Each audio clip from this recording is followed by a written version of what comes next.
மகேந்திர பல்லவர் கேட்டதும் அங்க இருந்த எல்லாரும் தள்ளி போய் நின்னுக்கிட்டாங்க. மறுபடியும் சக்கரவர்த்தி கூப்பிடுறப்போ போறதுக்கு ரெடியா நின்னுட்டு இருந்தாங்க. சக்கரவர்த்திக்கு பக்கத்திலேயே மாமல்லரும் அவங்களுக்கு கொஞ்சம் தூரத்துல தள்ளி பரஞ்சோதியும் நின்னாங்க. மகேந்திர பல்லவர் படுத்திருந்த இடத்துக்கு பக்கத்துல அந்தப்புறத்து வாசல் இருந்துச்சு. அந்த வாசல் அவர் பார்த்ததும் ஒரு வேலைக்கார பெண் ஓடி வந்தா. அவகிட்ட மகாராணிய கூட்டிட்டு வர சொன்னாரு.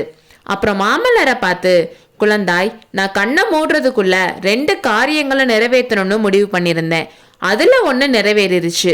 சிவகாமியோட சபதத்தை நிறைவேற்றி அவளை வாதாபிலிருந்து நீ கூட்டிட்டு வர விஷயத்துல நம்ம மந்திரிகள் எதுவும் தடை சொல்லாம இருக்க அவங்க கிட்ட முன்னாடியே வாக்குறுதி வாங்கிட்டேன். அவங்க கொடுத்த வாக்க மீற மாட்டாங்க. வாதாபி படையெடுப்புக்கு அவங்க உனக்கு பக்கபலமா இருப்பாங்கன்னு சொன்னாரு. மாமல்லர் பதில் எதுவும் சொல்லாம இருந்தாரு. மகனே, நான் செய்ய விரும்புற 2வது காரியம் உன்னை பொறுத்து தான் இருக்கு. நீ தான் அதை நிறைவேற்றி தரணும். மரணத்தை எதிர்பார்த்து இருக்கிற சக்கரவர்த்தியோட கோரிக்கைய மந்திரிகள் உடனே ஒத்துக்கிட்டாங்க. என் அன்பு மகன் நீயும் என் கடைசி கால விருப்பத்தை நிறைவேற்றி தருவியான்னு கேட்டாரு. அப்பா, என்ன வேணும்னாலும் கட்டளையிடுங்க, நிறைவேற்றுறேன். கோரிக்கை வேண்டுகோள்னு மட்டும் சொல்லாதீங்கன்னு மாமல்லர் சொன்னாரு. குமரா, இந்த பெரிய சாம்ராஜ்யத்தை நிர்வகிக்க போற பொறுப்பு சீக்கிரம் உன்கிட்ட வரப்போகுது. 1000 ஆண்டு கால புகழ்பெற்ற காஞ்சி சிம்மாசனத்துல நீ உட்கார போற காலம் நெருங்கி வந்துருச்சு. அப்பா, நீங்க இந்த மாதிரிலாம் பேசுறதுனா நான் இங்க இருந்து கிளம்புறேன். எனக்கு சிம்மாசனமும் வேணாம், சாம்ராஜ்யமும் வேணாம், நீங்க தான் வேணும். ரொம்ப நாள் நீங்க திடகாத்திரமா வாழணும்னு சொன்னாரு. மாமல்லா, நம்ம கண்களை நம்மளே மூடிக்கிட்டு எதிரில் இருக்கிறத பார்க்காம இருக்கனால எந்த பயனும் இல்லை. இனி நான் ரொம்ப நாள் இருக்க போறது இல்லை. அப்படியே இருந்தாலும் திடகாத்திரமா இருக்க போறது இல்லை. சாம்ராஜ்யம் பாரத்தை இனிமேல் என்னால ஒரு நிமிஷம் கூட தாங்க முடியாது. அந்த பொறுப்பை நீ தான் பாத்துக்கணும்னு சொன்னாரு. பாத்துக்க மாட்டேன்னு நான் சொல்லலையே. காஞ்சி சிம்மாசனத்துல நீங்க இருந்துட்டு எனக்கு கட்டளை இடுங்க, நான் நிறைவேற்றலைன்னா கேளுங்கன்னு மாமல்லர் சொன்னாரு. நல்லது மகனே, இந்த சாம்ராஜ்யத்தோட பொறுப்பை ஏத்துக்கிறதுக்கு தகுதி பெறணும்னா அதுல முக்கியமான ஒரு நிபந்தனை இருக்கு. அதை நீ முடிக்கணும்னு சொன்னாரு. என்ன நிபந்தனைன்னு சொல்லுங்க அப்பான்னு மாமல்லர் சொல்றப்பவே மனசுல ஏதோ ஒரு வழி வந்துச்சு. குழந்தாய், சுத்தி வளைச்சு பேசுறதுல என்ன பயன்? நீ எனக்கு ஒரே மகன். வாழையடி வாழையா வந்த பல்லவ வம்சம் உன்னோட முடிஞ்சிடக்கூடாது. காஞ்சி சிம்மாசனத்துல ஏறுறதுக்கு நீ கல்யாணம் பண்ணிக்கணும். மாமல்லா, பாண்டிய ராஜகுமாரிய கல்யாணம் பண்ணிக்க. நான் கண்ணை மூடுறதுக்குள்ள நீ இல்லறம் மேற்கொள்றத நான் பாத்துறணும். இல்லைன்னா என் மனசு நிம்மதி அடையாது, என் நெஞ்சு வேகாதுன்னு சொன்னாரு. சக்கரவர்த்தி இப்படி சொன்னதை கேட்டதும் மாமல்லருக்கு இதயத்தோட வலி பல மடங்கு அதிகமாச்சு. யாராச்சும் ஈட்டியால குத்திருந்தா கூட இவ்வளோ வலி இருந்திருக்காது. அப்பா, ஏன் இப்படி என்ன சோதிக்கிறீங்க? என் மனசு உங்களுக்கு தெரியாதா? சிவகாமி மேல நான் வச்சிருக்க அழியாத காதல் பத்தி உங்களுக்கு தெரியாதா? ஒரு பொண்ணுகிட்ட மனசை கொடுத்ததுக்கு அப்புறம் இன்னொரு பெண்ணை எப்படி கல்யாணம் பண்றது? அப்படி செய்யறது 3 பேரோட வாழ்க்கைய பாழாக்குற மாதிரி ஆகாதா? இப்படி ஒரு காரியத்தை செய்ய சொல்லி எனக்கு கட்டளை போடுறீங்களான்னு மாமல்லர் கேட்டாரு. அவரோட வார்த்தை ஒவ்வொன்றும் இதயத்தோட அடிவாரத்துல இருந்து ரத்தம் கசிஞ்சு வெளிவந்துச்சு. சக்கரவர்த்தி மாமல்லரை அன்போட தடவி கொடுத்து, ஆமா நரசிம்மா, அப்படிப்பட்ட காரியத்தை தான் செய்ய சொல்றேன். கேள் நரசிம்மா, இந்த உலகத்துல சாதாரண மனுஷங்களுக்கு தர்மம் வேற, ராஜகுலத்துல பிறந்தவங்களுக்கு தர்மம் வேற.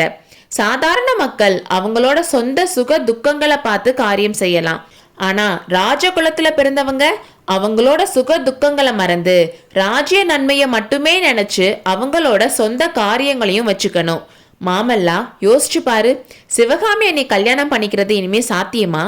வாதாபிக்கு நீ படையெடுத்து போறது இன்னைக்கோ நாளைக்கோ நடக்கக்கூடிய காரியமா? வருஷ கணக்குல ஆயத்தம் செய்ய வேண்டி இருக்கும். அப்புறம் யுத்தம், அது எத்தனை நாள் நடக்குமோ யார் கண்டது? அவ்வளோ நாள் நீ கல்யாணம் பண்ணிக்காம இருப்பியா? அதுக்கு பல்லவ நாட்டு மக்கள் சம்மதிப்பாங்களான்னு கேட்டாரு. மாமல்லருக்கு சிவகாமி மேல அளவில்லாத கோபம் வந்துச்சு. அவன் நம்ம கூட வர மறுத்தனால இப்போ எவ்வளோ பெரிய தர்ம சங்கடத்துல மாட்டிருக்கோம்னு நினைச்சாரு. மாமல்லர் நினைச்சதை புரிஞ்சுக்கிட்ட சக்கரவர்த்தி, குமாரா, ராஜகுலத்தினர் அவங்களோட சுக துக்கங்களை பார்க்காம ராஜ்யத்துக்காக எல்லா காரியங்களையும் செய்யணும்னு சொன்னேன்ல, அதைத்தான் நானும் ஃபாலோ பண்ணிட்டு வரேன். இப்ப கூட ராஜ்ய நன்மைக்காக ஒரு பயங்கரமான காரியத்தை செய்யலான்னு நினைச்சிருந்தேன். அது என்னன்னு தெரியுமான்னு கேட்டு மகேந்திரர் நிப்பாட்டினாரு. மாமல்லருக்கு ஒன்னும் புரியாம அம்மாவையும் அப்பாவையும் மாறி மாறி பார்த்தாரு. ஆமா குமாரா, இந்த வயசுல உன் அம்மாவுக்கு இன்னொரு சக்காலத்திய குடுக்கலான்னு நினைச்சிருந்தேன். நீ வாதாபில இருந்து சிவகாமிய கூட்டிட்டு வந்திருந்தா அவளை நானே கல்யாணம் செய்யலான்னு முடிவு பண்ணியிருந்தேன்னு சொன்னதும் அப்பான்னு மாமல்லர் அலர்னாரு. மாமல்லா, என்னை மன்னிச்சிரு.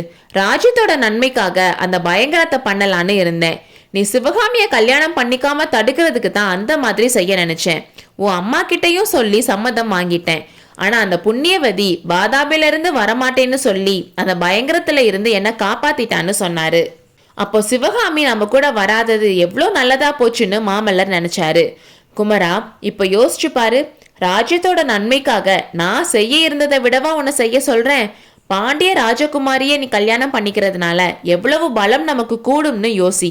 வாதாபிக்கு படையெடுத்து போய் சலுக்கர்களை அழிச்சிட்டு வர்றது என்ன அவ்வளோ ஈஸியான விஷயமா? அதுக்கு எவ்வளோ படைபலம் வேணும்? தென்னாட்டுல இருக்க எல்லா மன்னர்களும் சேர்ந்தாதான் அது நடக்கும்.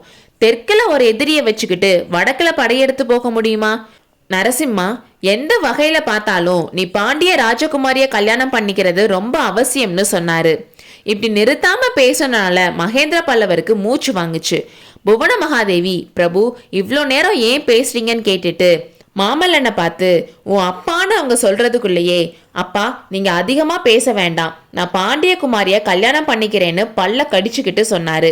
இதை கேட்டதும் அம்மா அப்பா 2 பேருக்குமே ஒரே சந்தோஷம். மகேந்திர சக்கரவர்த்தி சைகை காட்டினதும் பரஞ்சோதியும் மந்திரிகளும் சக்கரவர்த்தி கிட்ட வந்தாங்க. உங்களை எவ்வளோ நேரம் வெயிட் பண்ண வச்சேனோ அந்த அளவுக்கு மகிழ்ச்சியான செய்தியும் சொல்ல போறேன். குமார சக்கரவர்த்திக்கும் பாண்டிய ராஜகுமாரிக்கும் கல்யாணம் நிச்சயமாகுது. அதே முகூர்த்தத்துல அதே பந்தல்ல பரஞ்சோதிக்கும் கல்யாணம் நடக்க போகுதுன்னு சக்கரவர்த்தி சொன்னதும் கேட்டவர்கள் அவ்வளவு பேரும் ஒரே குதூகலமாக மாமல்லர் வாழ்க, சேனாதிபதி வாழ்க என்று கோஷித்தார்கள். அடுத்த பாகத்தில் சந்திப்போம்.